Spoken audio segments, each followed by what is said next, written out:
The X Zone Radio Show with Rob McConnell is largely an opinion talk show. All opinions, comments, or statements of fact expressed by Rob McConnell's guests are strictly their own and are not to be construed as those of the X Zone Radio Show or endorsed in any manner by Rob McConnell, Relmar McConnell Media Company, the X Zone Broadcast Network, its affiliated networks, stations, employees, or advertisers.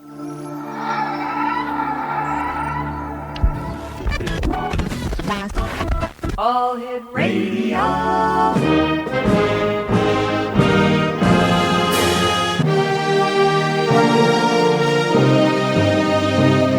Welcome to the X Zone, a place where fact is fiction and fiction is reality. Now, here's your host, Rob McConnell.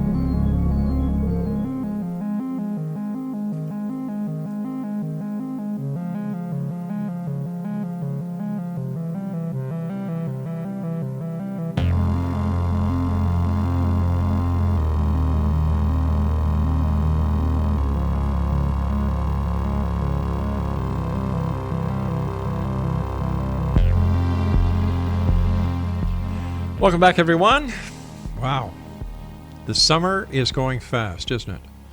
Seems just like last year this time we were getting ready for the summer equinox, and here we are on June the 14th. Beautiful hot day here in Hamilton, Ontario, Canada, on the shores of Lake Ontario.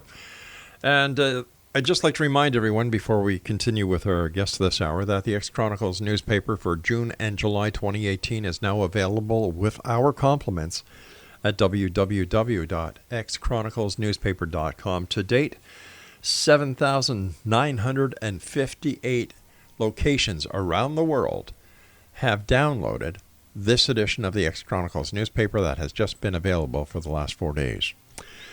My guest this hour is a gentleman by the name of Timothy Renner, and Timothy has written articles for several publications, including Morbid Curiosity, Weird USA, and Weird Pennsylvania. His illustrations have appeared in fanzines, comics, magazines, books, and on many record covers. He plays and sings folk music with his band Stone Breath. To date, they have released 12 full albums and multiple EPs. Timothy has studied various paranormal phenomena centered in central South Pennsylvania, with particular focus on the legend of Toad Road and Seven Gates of Hell. His website, strangefamiliars.com. And Timothy, welcome to the X Zone. Oh, thanks for having me. Wow. How strange is South Central Pennsylvania? Well, I used to say I would think it didn't matter where I lived. I'd find the strangeness wherever. But as I've done the podcast and kind of focused on the area, I've kind of changed my mind, and I think there is something there's something special about Pennsylvania in general as far as weird activity. Tell us about the legend of Toad Road. Oh, that's for York County, Pennsylvania, which is where I live. That's probably the most famous legend of the county. There was a sort of a B horror movie made about it, about the legend. So it goes, there was an insane asylum that burnt down there, and the area is haunted by the ghosts of these victims of an insane asylum. That's not the real story. There was never an insane asylum there. In fact, there's never been an insane asylum anywhere in York County, Pennsylvania. The real story has to do with cryptids, I found, and specifically Bigfoot.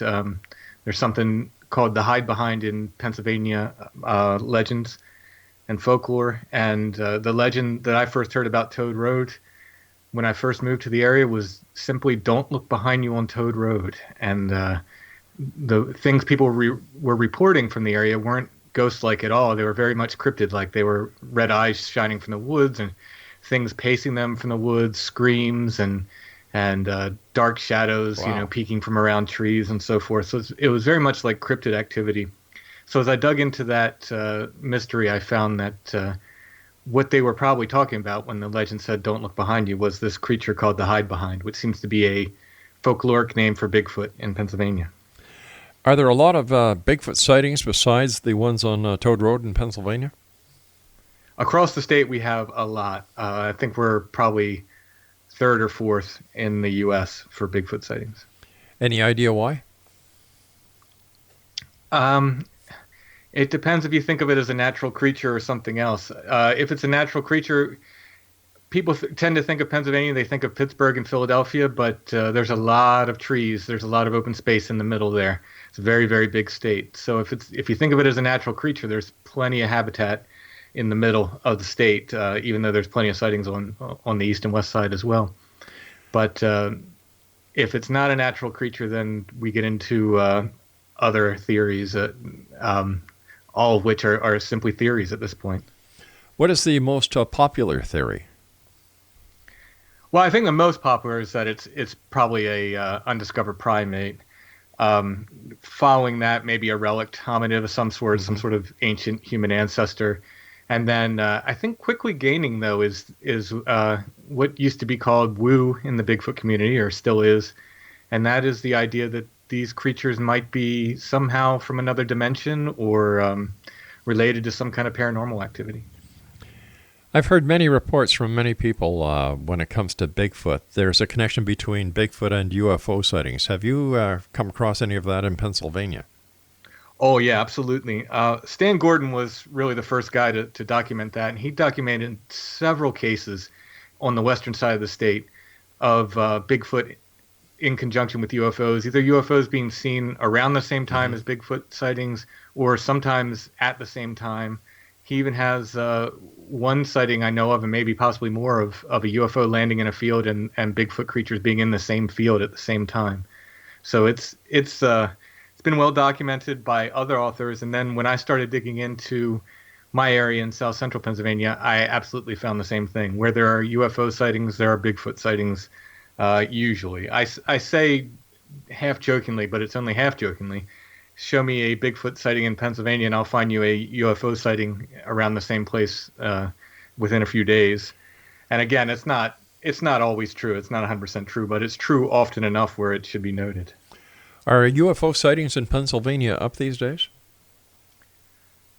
Well, I don't follow the UFO sightings as close as I do Bigfoot, but I can tell you this year for my area is the busiest year for Bigfoot I've had yet. Since I've been seriously looking into this, I've gotten a lot of calls. Really? Yeah. Is there any specific time of day that you get most of your calls, or is there any similarity between the calls that you get pertaining to Bigfoot? I mean, besides the fact that people are seeing Bigfoot. No, it's usually there's a few questions I'll ask. It's usually what creek were you near, and it's almost always near a creek or a river. Beyond that, the sightings really change. If it's someone who has them on their property, they tend to be a different kind of sighting and an ongoing thing. Most of the sightings are either someone sees it in the woods, or by far the most common sighting is the roadside crossing kind of thing. Someone's driving and they'll see a creature. Based on your experience, Tim, why do you think proof positive has not been established in once and for all settling the dispute that, Bigfoot is real? I think there's something very, very strange about the creature, and what it is, I can't put my finger on it. I think that's part of the mystery. I think there's a reason why we can't get a good, clear photograph of them. I think there's a reason why they don't show up on trail cams. I mean, we've got thousands and thousands of trail cams out in the woods all over America. Sure. We haven't got a clear picture. I think there's a reason why people often are affected for their entire life after seeing one, and often in, unfortunately, very negative ways. There's something very, very strange about this creature. If it is a natural creature, like I said, if it's something paranormal, then maybe that goes to explain more of people's reactions and the reasons why it doesn't show up on film and so forth. Have you yourself had an experience to see Bigfoot? Well, I've seen something. Yeah. I didn't catch. It was very, very quick. It was very large. It was larger than anything that should be in York County, Pennsylvania, and it moved quickly and silently. But I didn't get a look at its head. It seemed like its head was down, and it was moving quadrupedal, which it doesn't eliminate Bigfoot. There are a lot of reports of them dropping down to all fours and moving like that. But it was very, very large. We don't have elk here anymore, and we don't have moose here anymore. So beyond that, I don't know what it could have been, but I can't say it was a Bigfoot for sure. Wow. You were talking earlier about reports that you get. How many would you get in the space of a month about people seeing Bigfoot? Well, a normal month, I might get one. It'd be if I get 5 reports a year normally, that would be a good year. But I've gotten probably 4 or 5 reports in the past 2 months. Wow! All in the same area or throughout the state?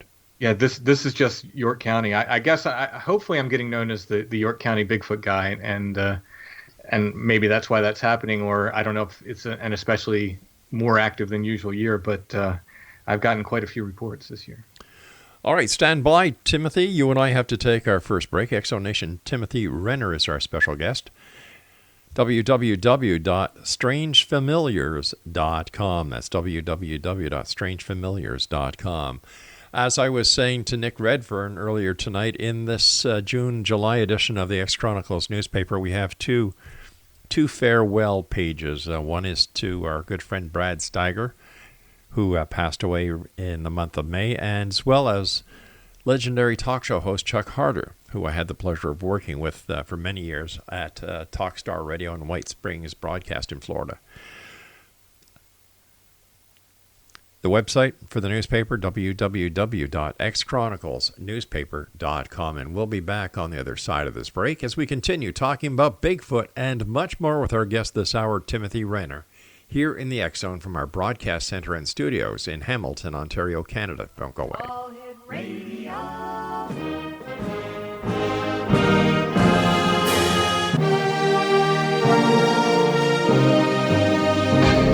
Welcome to the X Zone.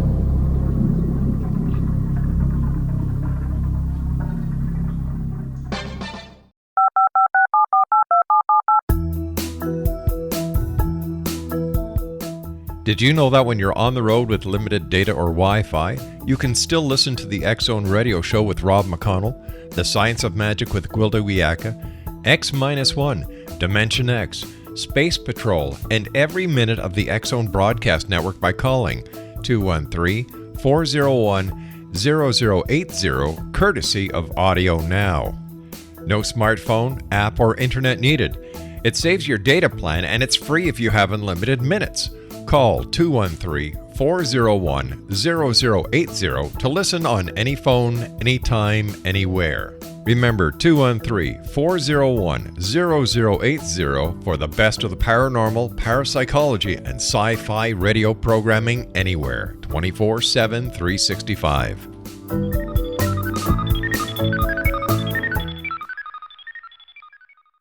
You have heard of the X Zone?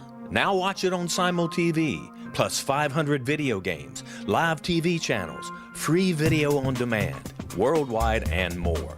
Does this sound like tomorrow's television? Well, it is, but you can have it today, right now. It is Simul TV. Simul TV offers what the others only wish they could provide. 15 exclusive channels like X Zone, sci-fi, and horror. We are worldwide. No other provider offers that. 500 built-in video games. No need to have an extra expensive system. We have them included. Free video on demand. Live streaming events from around the world. Interactive online network, and much more. Tomorrow's TV today. Simul TV. Sound too good to be true? Well, it's not. You can have Simul TV today. Sign up at simultv.com. Do it today.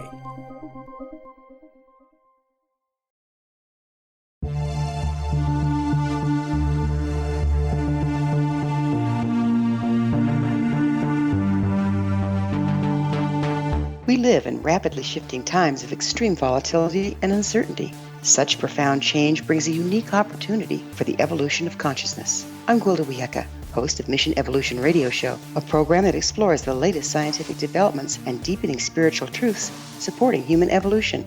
Join me on xzbn.net, where I interview leading experts in science, physics, medicine, spirituality, and more. By applying divergent viewpoints to leading-edge topics, we uncover expansive and evolutionary truth to assist you on your path to enlightenment. More information and past episodes are available at missionevolution.org.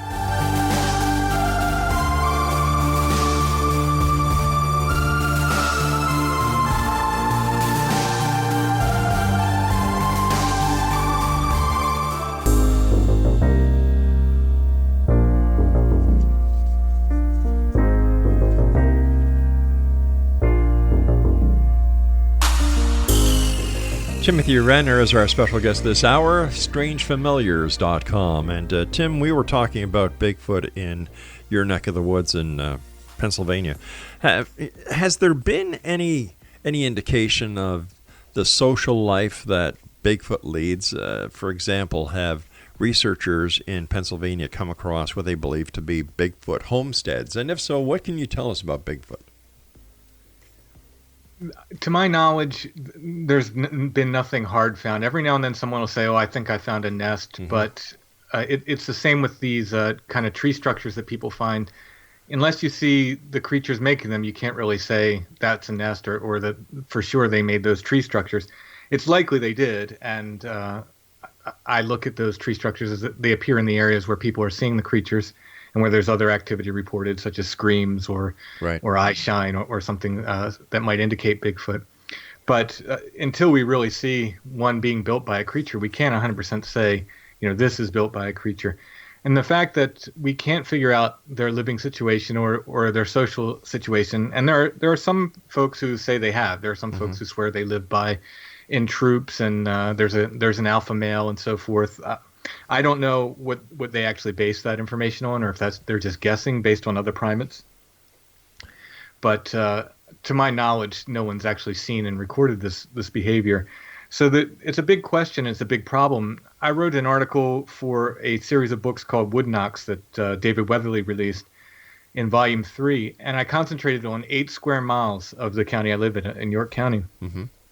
And there's such an extreme number of sightings there that start in the 1880s and go on through the 2000s that I have to wonder, what's going on. The sightings occur all times a year, and there's not enough wooded area to support a family group of these creatures. So that really leaves only two options. They either migrate through the area, or something very, very strange, as I said, is going on. They're either, teleporting in or going into portals or what have you. I don't have the answer, but I can say with confidence that I just don't think there's enough land for a family group to live in that 8 square miles. So the question becomes, why are people seeing this creature so often in these 8 square miles? Why are they there? Is it traveling through the area? If so, for what reason? Again, it's all times a year, so it's not a seasonal migration. There's just a lot of questions.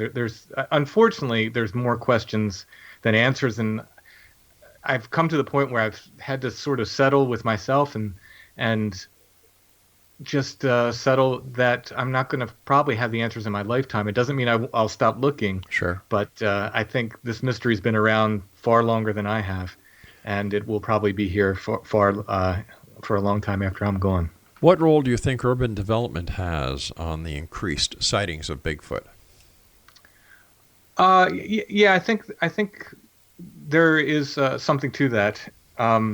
Again, whether we're encroaching on their land or just areas they frequent for whatever reason, I think that's one of the reasons why I did the book Bigfoot in Pennsylvania. And my follow-up book was West Coast Wildmen, which had to do with California, Oregon, and Washington State. And I thought going into it that the West Coast book would be far thicker than the Pennsylvania book, given it was, that's Bigfoot land out there. But the Pennsylvania book is much, much thicker. And I think it has to do with there were more people here in the 1800s and early 1900s than there were out west. And so it's more people to see creatures and more newspapers to report on them. I think it comes down to that.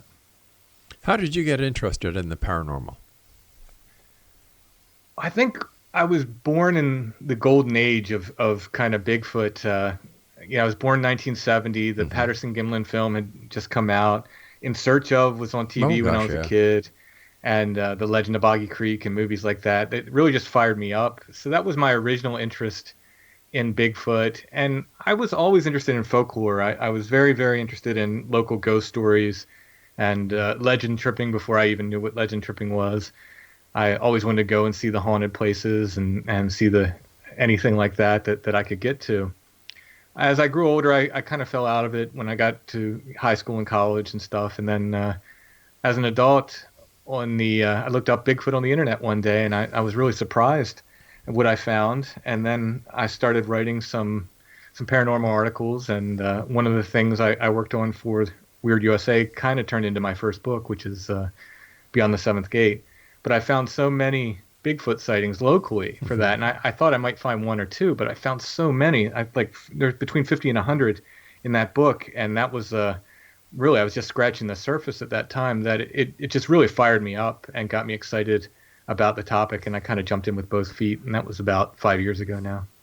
Tell me about the 7 Gates of Hell. Well, that was to do with the so-called insane asylum, and supposedly the town of York, or Hellam, which is actually where that is located, had erected 7 gates that were supposed to keep people away from the ruins of this so-called insane asylum. And the gates, somehow, as you pass through each gate, things would get more horrible and spookier and scarier. And supposedly no one ever made it back from the 7th gate. There are not 7 gates on Toad Road. There's 1 gate at the end. There was originally another legend associated with the area. It has to do with an iron gate outside of a doctor's house that was near Toad Road, and I think that's how the sort of 7 Gates of Hell thing stuck to that area. It's really just 100% urban legend. So what you do is you create a legend to keep people away from the property, and it works. Or it backfires, and kids go there all the time. Why do you think there's so much interest in the paranormal these days? I would guess for me, I think we're missing folklore. Folklore was such a big part of our lives, and it really connected us to the places we lived. In our ancestors from Europe or from Africa or wherever they were, they had these folk tales that told them about the earth and taught them lessons about the areas they lived. And we kind of lost that. And I think the paranormal is a way to get back into that folklore. It's a way for people to connect with the areas they live in again. I like the way you put that. We talked briefly about the Patterson film. What's your take on it? Was that really a Bigfoot? I think it is. And I'm not an expert on primate locomotion, nor am I a film expert, but just as a layperson, looking at that and looking at the evidence that was presented as far as what suits were available at the time, it seems to be far too good of a suit, if it was a suit, that the special effects people at the time just couldn't have even made one, much less a Roger Patterson, who really wasn't, he didn't have all the money in the world to, make a special effects costume to take out in the woods and just to have a hoax film he could put out. But Roger Patterson, the locomotion of the creature as well is very odd. It's very not human. Why do you think, with all the technology we have today, that you've got Roger Patterson, who went horseback riding with Bob Gimlin into the mountains, they come across this Bigfoot with a 16-millimeter camera. They take this infamous film. And here we are, the year 2018. Everybody has a high-definition camera in their cell phone. And the pictures that we're getting today are next to nothing compared to the photos that were being acquired, whether it's in the UFO field, Bigfoot, Loch Ness Monster, years ago. Yeah, and there may be something to the fact that they're all digital devices. A lot of times electronic equipment fails around not just Bigfoot, but UFOs and ghosts and all things paranormal. Batteries will drain and things will shut off. That could possibly be part of it. The fact that it was an analog camera he was using back at the time, maybe that was part of it. And maybe he just got that 1 in a million shot. If Roger Patterson did not have his reputation as being kind of a showman, do you think that the Bigfoot film would have had more credibility than it does now in the skeptical division? Possibly. Skeptics will be skeptics. I'm married to a pretty hardcore skeptic, and we have some wonderful conversations. I'm happily married. I think it's good to have a skeptic around to keep me in check. But that is even she doesn't have too many arguments for when the experts step in and point out things like the length of the arms on the creature. Which they didn't think of doing arm extensions in gorilla costumes in 1968. It just wasn't a thing. So even she kind of wrestles with that, and I think, would probably say that's one of the best pieces of evidence I present. But that said, a skeptic will find a reason. I mean, there's no convincing someone that it's not someone in a suit, when they've decided that. And I think it might have helped if there were two Bob Gimlins there instead of one Roger Patterson and one Bob Gimlin. Right. Because Bob is certainly beyond reproach, I think, as far as his reputation and so forth. But I think skeptics will be skeptics no matter what. That's the problem with film in general. I don't think a picture's not going to do it anymore. A film's not going to do it anymore. We're going to need a cadaver. I mean, it could be, yeah. All right, stand by. You and I have to take our news break at the bottom of the hour. Exxon Nation Timothy Renner's our guest, and his website is strangefamiliars.com. That's www.strangefamiliars.com. And we'll both be back on the other side of the news as we continue investigating the world of the paranormal and the science of parapsychology right here in the X-Zone, Monday through Friday from 10 p.m. Eastern until 2 a.m. Eastern on the X-Zone Broadcast Network, Talkstar Radio Network, Mutual Broadcast Network, Simul Radio, and iHeartRadio. Don't go away.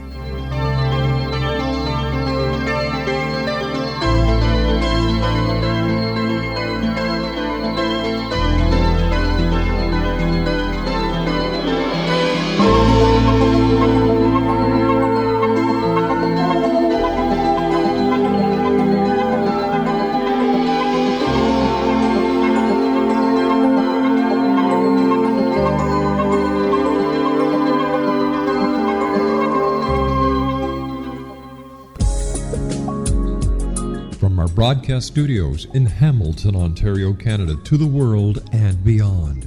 You're watching the X-Zone Broadcast Network, www.xzbn.net.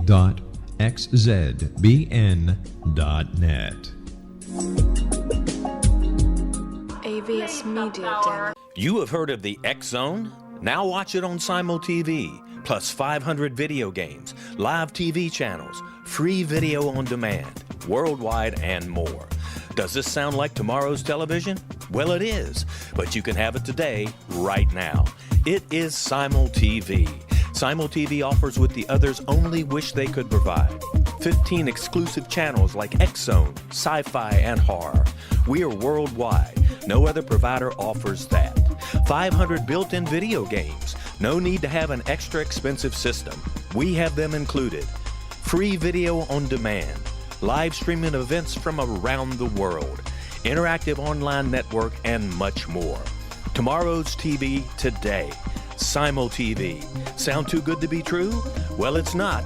You can have Simul TV today. Sign up at simultv.com. Do it today.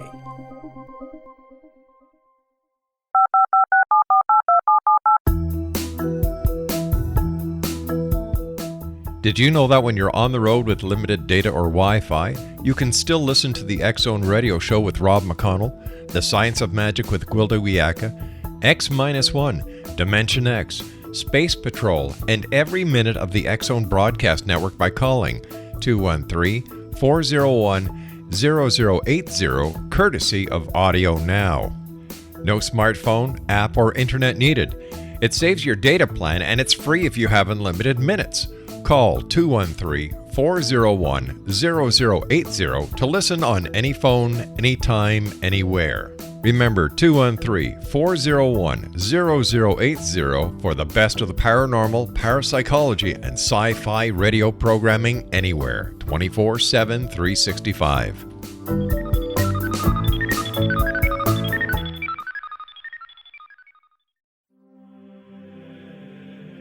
Rob McConnell here, presenting an overview for Nicholas Paul Jennings, author of a fascinating book, Amen. It presents facts revealed by Egyptologists, facts that enable us to understand why Amen is the beginning of creation of God. It provides recommendations for religious leaders of the major religions to unify their beliefs and teach the Word of God. Love one another. Amen informs people how mankind conceived God.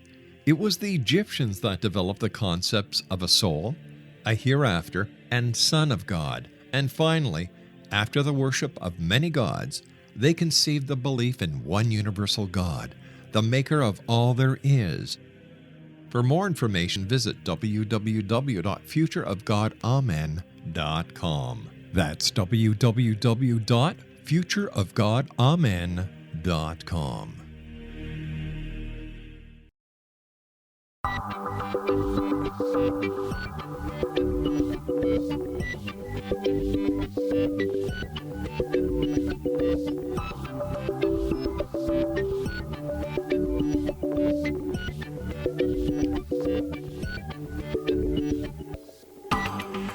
Tim Renner is our guest, Exonation, www.strangefamiliars.com. Don't forget the X Chronicles newspaper is available for you online with our compliments at www.xchroniclesnewspaper.com.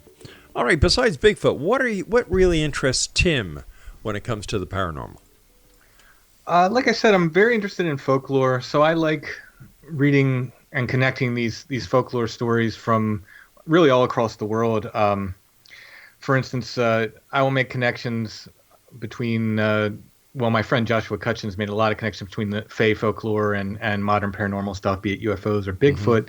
But I've started to find connections between a lot of Norse folklore and Bigfoot sightings, just some weird, odd things. For instance, there's a lot of warnings about urinating in the woods and otherwise defecating in the woods in the folklore, and they say to warn the nature spirits and to apologize when you do.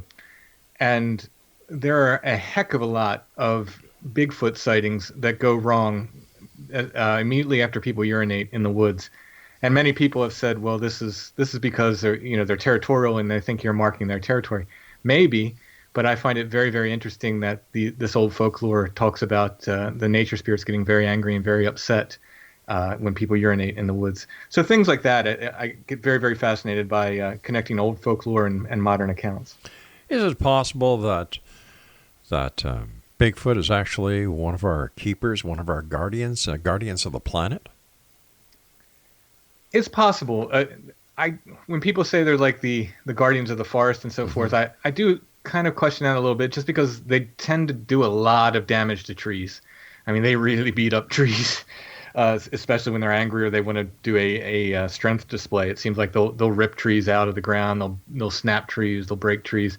So I wonder, if are they really forest guardians, or if they're tearing up trees? It's just a question I have, but it's quite possible they could be some sort of nature deity or nature spirit or something. But how do we know Bigfoot are ripping out trees and destroying trees if nobody's seen them do this? Well, people have seen them snap branches and break trees in displays of anger. They've seen that. They've just not seen them build these tree structures necessarily, to my knowledge.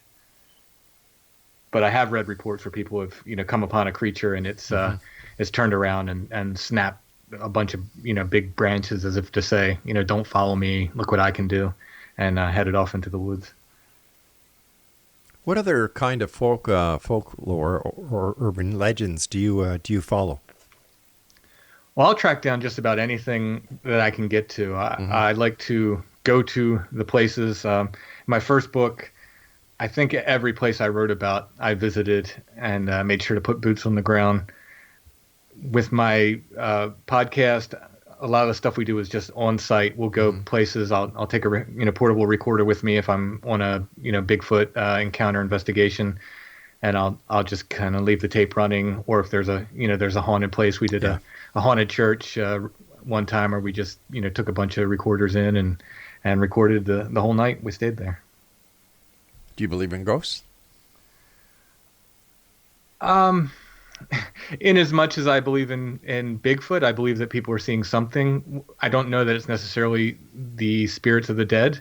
It could be, but I think there's a possibility that it could be something else people are experiencing, or something that maybe takes the shape or the form of dead people for whatever reason.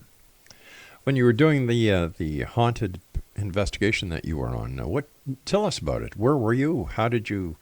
What did you find? And It was an old church in Columbia, Pennsylvania, which is right across the river from York County, where I am. It was no longer used as a church. It's actually the Historical Society in Columbia, and it's an awesome place to visit if you're interested in history. They have a really interesting long history with the Underground Railroad throughout the town. Excellent town. They do an Albatwitch festival there every October, which is a sort of a paranormal festival. There's a little creature called the Albatwitch locally that's kind of like we call it the little Bigfoot. It's not a young Bigfoot. It seems to be a separate creature entirely, but it's a small hair-covered thing. And they have a Albatwitch festival in Columbia every year, so that's really neat. So it's just a neat little kind of historical town. But this church is where the Historical Society is now in Columbia. And I'm friends with the director, and he let us stay the night. So we set up cameras and we set up recorders and had some ghost equipment on loan.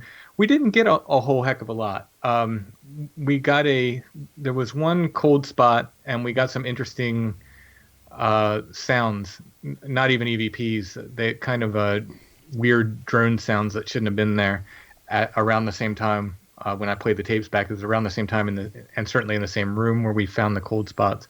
But other than that, we didn't really have a heck of a lot of activity there. What do you think about these TV shows that show all this? They're supposed to be reality TV shows when it comes to paranormal, ghost hunting, things that go bump the night. Do you think that they add to the credibility of the paranormal and what is going on, or do they detract from it? Well, if they pretend to be science, then they're probably doing a disservice. Mm-hmm.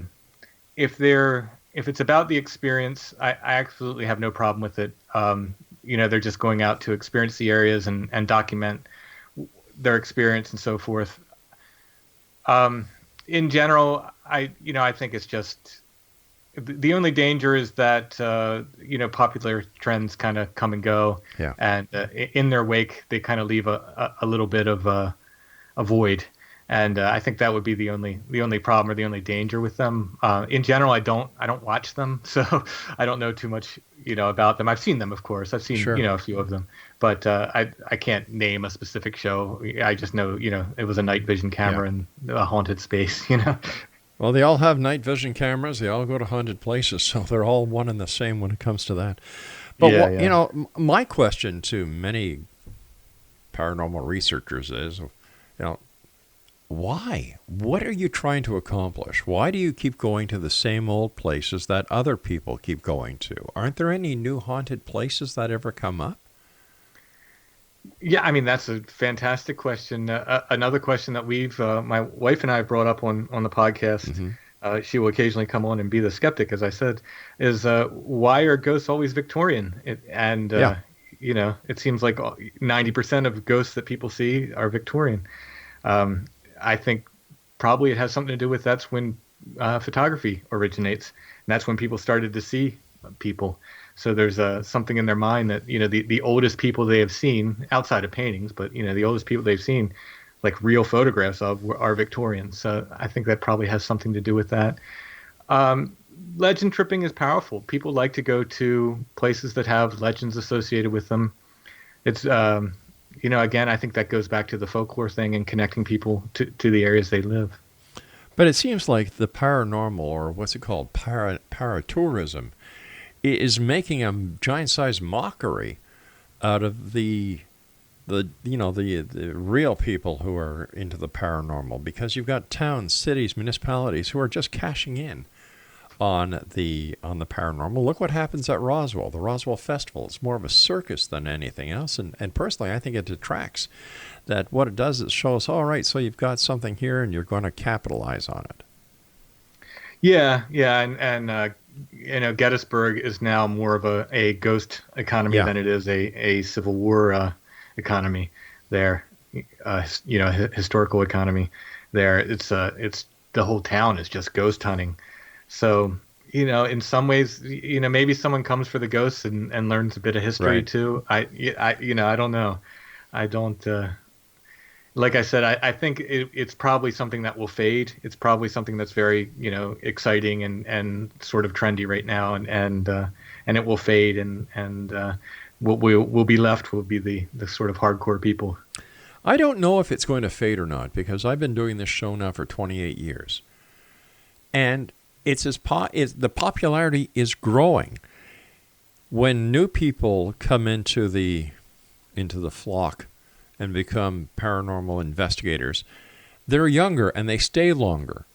And the same old ghost stories, the same old apparitions, the same old spooks, the same old haunts are the mainstay.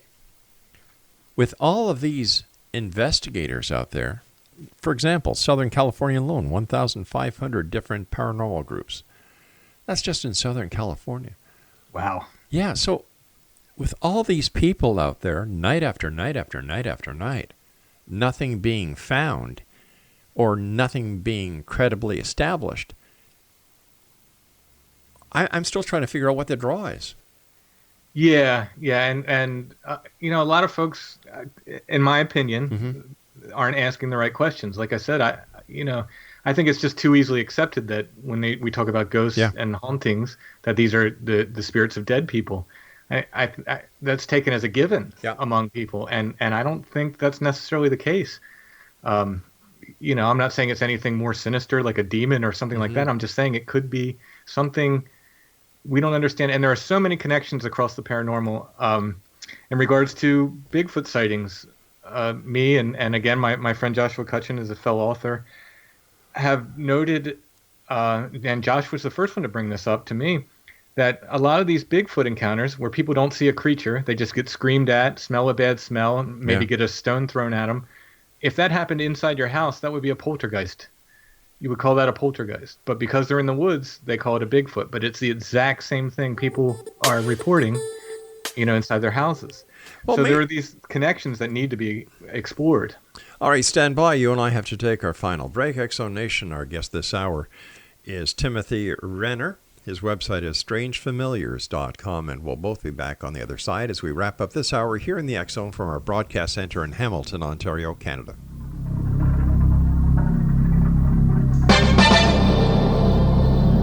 You have heard of the X Zone? Now watch it on Simul TV, plus 500 video games, live TV channels, free video on demand, worldwide, and more. Does this sound like tomorrow's television? Well, it is, but you can have it today, right now. It is Simul TV. Simul TV offers what the others only wish they could provide. 15 exclusive channels like X Zone, Sci-Fi, and Horror. We are worldwide. No other provider offers that. 500 built-in video games. No need to have an extra expensive system. We have them included. Free video on demand. Live streaming events from around the world. Interactive online network, and much more. Tomorrow's TV today. Simul TV. Sound too good to be true? Well, it's not. You can have Simul TV today. Sign up at simultv.com. Do it today. The new nonfiction book, Razor of Madness, is similar to cult movies like Clockwork Orange, Dragon's Tattoo, or The Other Side of Hell. Wayne Morin Jr. and Thomas Lee Howe will expose widespread and systematic deficiencies in this thought-provoking tell-all novel. Mind control rages among scholars in law schools. Human rights are ignored while thought reform and mental manipulation are accepted practices used as behavior modification. Dr. Louis Jolyon West comes to mind. Media and public scrutiny shows that United States mental hospitals are in fact destructive murder industries. Razor of Madness expose novel details this epidemic through an in-depth professional and personal investigation. For decades, there has been a revolving door policy that still releases killers and pedophiles back into society. The maestro of mind control continues to haunt America to this very day. Razor of Madness is available in paperback or as a downloadable ebook at Amazon.com.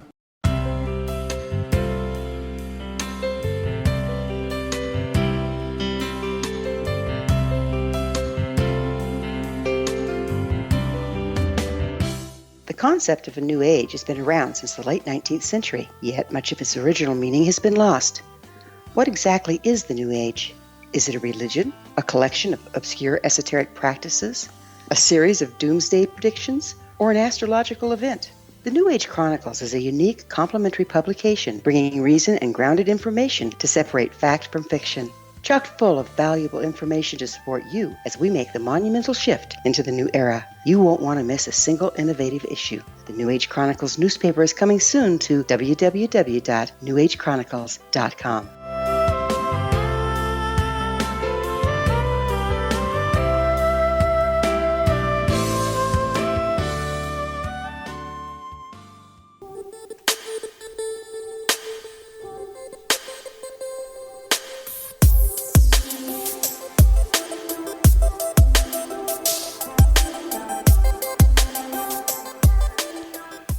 Nation, my guest this hour, Timothy Renner. His website is strangefamiliars.com. First of all, Tim, thanks so much for joining us on the show tonight. Great pleasure talking to you. You're a musician. Tell us about your musical career. Well, I'm a folk guy, so I like folklore. Uh-huh. I like folk tales. I like folk music. So I do folk music. It's generally about paranormal topics. At least lately, a lot of the songs I write. Or I do a lot of traditional music as well, and there's a lot of traditional songs that have their basis in different paranormal things. A lot of ghosts and magic and witches in traditional songs. Can you give us a couple of examples? Oh my goodness. Well, let's see. The one I've been doing lately is called "The Cruel Mother," or I know it as the Dreadful Wind and Rain. It's known as "The Cruel Mother" in the UK, and that has to do with a sister. It's the cruel sister, rather, in the UK. A sister who tricks her other sister. They're both competing for the affections of a knight, and she tricks her to go on a walk and pushes her younger sister in the water where she drowns. And minstrels come along and make a fiddle out of her bones, and then the fiddle actually sings the song and tells the tale of her murder. So it's a lot of things like that in traditional songs. Wow. 12 albums.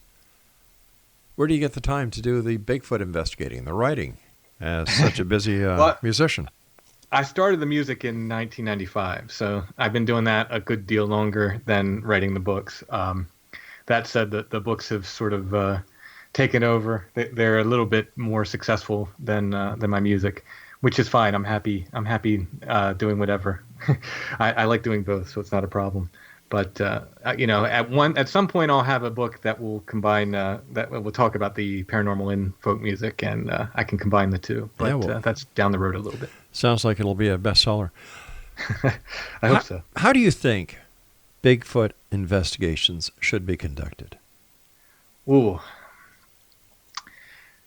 that is a difficult question, because I'm still finding my way with that. As I said, I've been doing this 5 years. That makes me, compared to some of the guys out there, that makes me a baby. All right. So based on your experience, all right, this way here we're giving it a clean slate. So based on your experience, how do you, Tim Renner, believe the best way to do a Bigfoot investigation is? For me personally, I need to get to the area as soon as possible.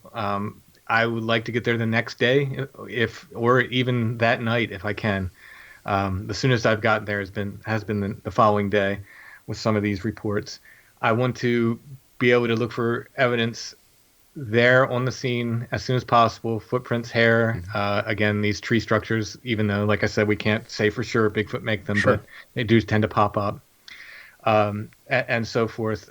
Because if you get there as soon as possible, the chances of finding stuff are a lot better. There are some Bigfoot organizations in the state of Pennsylvania that are located on the other side of the state, and I tell people, go ahead if you want to report to them, please do. But if you're local to me, please report to me as well, because I can get there. They will send somebody out, but it might be a year or more before somebody gets there. I'll get there, within a day if I can. Wow. Sometimes, if possible, I get there the same day. So that's really, really important. For me personally, I need to experience the area. I want to put boots on the ground. I want to get as close as I can to experience what the witness experienced, see the surroundings and so forth, and add my experiences to that of the witness. Because unfortunately, there's not a heck of a lot of hard science. We have the best we have, are evidence-wise, seems to be witness reports. Why do you think that real science is not getting involved in the total investigation of the paranormal?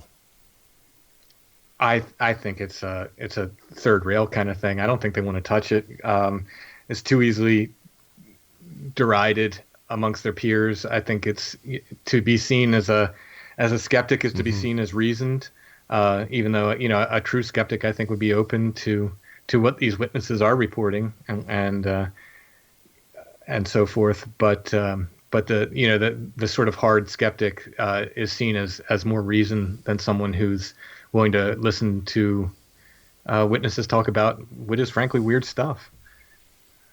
But science and archaeology and paleontology and all the other accredited sciences, we know they've lied to us in the past. So why don't you think why don't they think that we'd give them a pass and say, all right, come on, let bygones be bygones and let's just find out what the heck is going on? Because I'm sure when somebody has a Bigfoot experience, it changes their lives.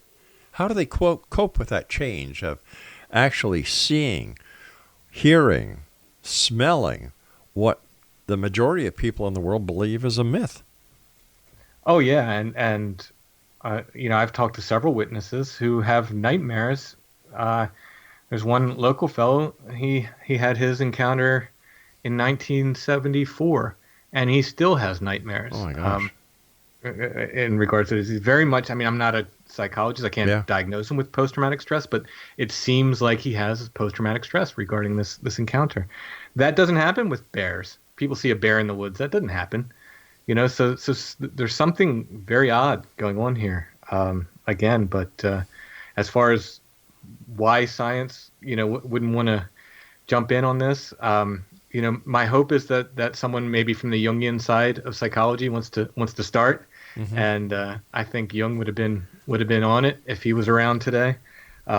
Maybe someone like from that sort of discipline will start, and we can start looking at things with open minds and at least open the door. In the Bigfoot Society in Pennsylvania, do they openly share information with other groups? Because I've heard one of the major complaints in the UFO community, ghost and other aspects of the paranormal, is that the information is not shared. The information is kept very close.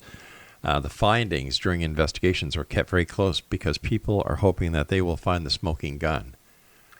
Yeah, I think that's part of it. That's it depends on the organization. It depends on the individual within that organization.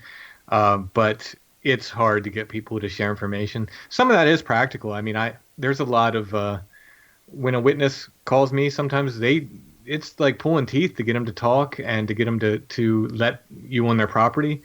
I can understand if they want to keep those particulars out. But the general reports, I would hope they would share, but a lot of times they're not. They're just not being shared. That's too bad, because I'm sure that, for example, when I was in the police force, we shared all the information, not only with the police forces in Quebec or Ontario, but right across Canada and into the United States. And that's the only way you caught the bad guy, was by sharing the information that you had on the suspect. So I find it very hard to understand why the same courtesy and the same sharing of information is not done within the paranormal community if, in fact, they want to have these questions answered.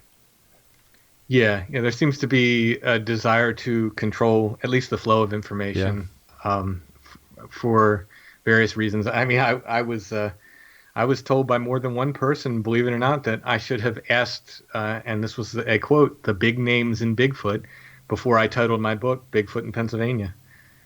You're kidding. I'm not kidding. It's absolutely the truth. One person came very forcefully, and another came in the guise of a concerned friend. And I of course ignored both of them. I'm going to title my book what I want to title. Sure, exactly. Unbelievable ego. It's one of the worst assets that humanity has. Listen, speaking of books, any new books coming out? I'm working on a few. I'm working on a follow-up to these historical Bigfoot sightings. So I've done Pennsylvania. I've done the West Coast. I'm coming back to the East. I'm not sure what area I'm doing next. It will be a collection of states. Probably it might be the southern East Coast or New England or something.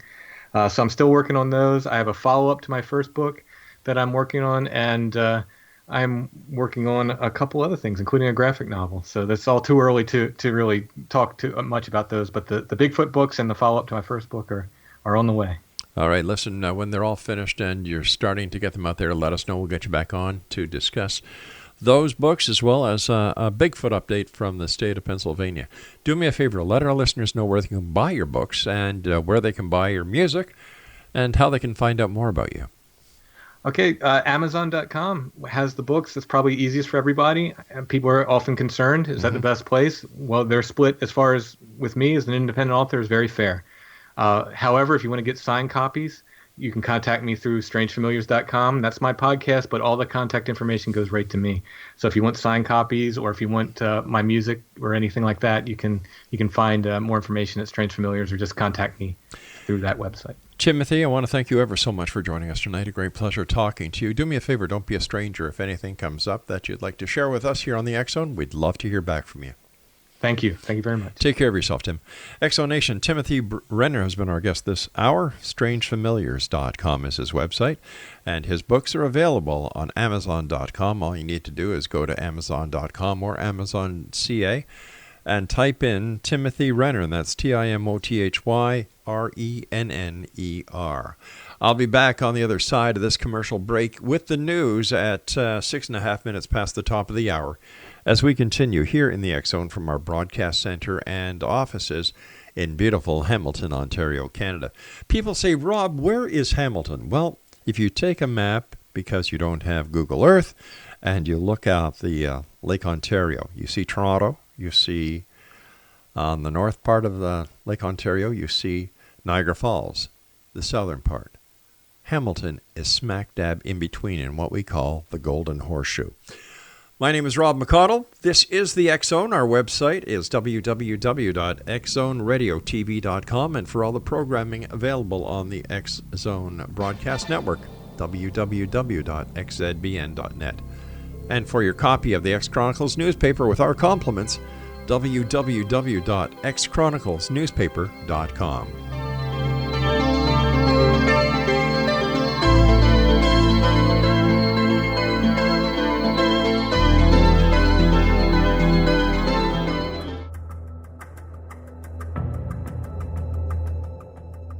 Modern Esoteric, Beyond Our Senses by Brad Olson, consummates the lifology story about where humanity originates. It is the lost continents, the primitive wisdom, the mythos of creation, and the rethinking of ancient history as we are taught in academia. There is much more to the story than what we have been told. As this is the first book in the Esoteric series, Modern Esoteric starts at the beginning of time and accelerates up to this modern age. Future Esoteric is book 2 in the series and takes a forward-looking position ahead of today with an open and honest examination of the ET issue and various unexplained phenomena. To discover the writings of author Brad Olson, visit www.bradolson.com. That's www.bradolson.com.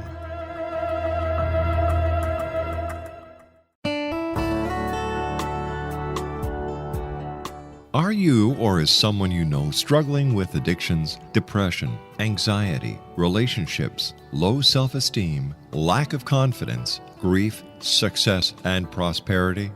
Do you know that your subconscious belief plays a big role in the outcome of your hard work? We can help you permanently change the beliefs that may be the reason for your struggles and failures. We care about getting you the return on your investment and the results you are looking for. We can help you be free of the limitations of your past and in realizing your highest potential.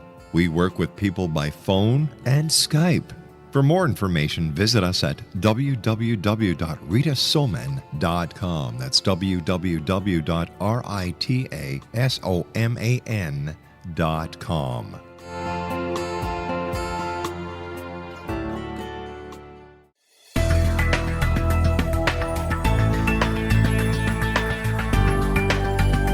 Do you think you have energy problems in your home? Do you feel better when you're away than when you're home?